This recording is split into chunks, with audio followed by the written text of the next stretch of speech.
Well, a British company has unveiled the latest weapon against terrorists, a modified car capable of giving them the slip. Well, it's hoped the vehicle will help reduce the number of carjackings and ambushes in Iraq, as our defence correspondent Jeff Mead now reports. A supposedly bulletproof car that didn't live up to the name. Despite £150,000 worth of armouring, this four-wheel drive failed to survive a machine gun attack outside Baghdad. Luckily, its occupants did. Chris Finningley was a contract bodyguard. Despite a bullet through the shoulder, he saved a more seriously wounded colleague and kept his VIP from harm, firing back and driving off the gunmen. Hollywood doesn't show the hurt, the scarring, the damage that it does beyond. We're there to offer somebody protection because they're in fear, but also we're in fear and we face that threat every time. Toughened glass under test at a Wiltshire Ballistics laboratory where Chris's experience is borne out by experiments showing that even hardened non-military vehicles can't withstand sustained gunfire. Terrorists would normally attack a mobile vehicle from the rear. To put their lives on the line every day, travelling through Iraq and other danger spots, it's a worrying discovery. Throughout the night you're mortared. During the day you can be shot at. Car bombs, IEDs, suicide bombers.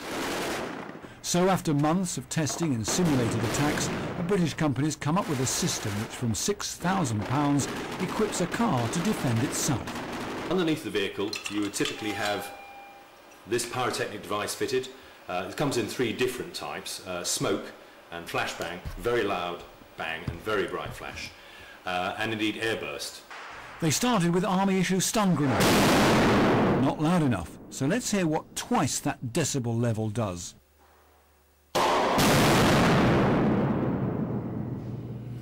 Well, even with ear defenders on, that was quite simply the loudest noise I've ever heard. And it's not just the volume, it's the pressure wave. You feel it in your chest. As a deterrent and a protection, it certainly works. You can't imagine anybody could fire a gun if they were exposed to that. While the firm's doing well, the SAS-trained former soldier who revealed the potentially deadly gap in the market faces a less certain future. Still haunted by what happened, Chris's close protection days are over. He hopes his trauma may save the lives of those who follow him. Jeff Mead, Sky News, Wiltshire. I could almost feel that explosion from here. Big stuff. Thinking of buying a new camera perhaps for Christmas. Here's one that'll make sure you never miss a thing. The only drawback is that you'll need 200,000 quid. To get the best results, you probably want a tank as well. Jeff Mead explains all. Although Britain's fastest speeding motorist was caught at a scary 175, that's dawdling in the slow lane for this military speed camera. Relax though, you won't see them on the roads. Each costs £200,000 for sophisticated hyperspeed video, electronics capable of catching a speeding bullet, and imagery the human eye has never seen before. It happens in less than the blink of an eye, yet pin sharp enough to see the shock waves in the air. You can watch an artillery shell travelling at over twice the speed of sound. That's 1,700 miles an hour. The device's developer explained how using its high-speed mirror lens almost makes time stand still. The whole event is over in about 150 milliseconds. That's just over a tenth of a second. It can also save money by analysing problems in flight. What you're seeing here also is a projectile that has a problem during the test phase. So these fins at the back here, you'll see some of them are broken.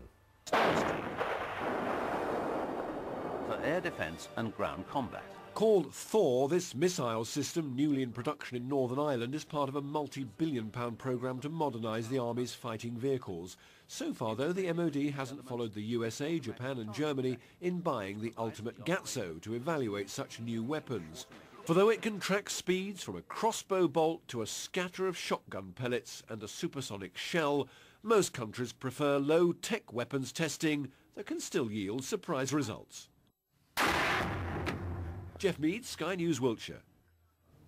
Amazing. Amazing pictures. It's like a movie. Yeah, it was like it. Like that Robin Hood shot. That's right, the arrow. Prince of Thieves. A bit more lethal though.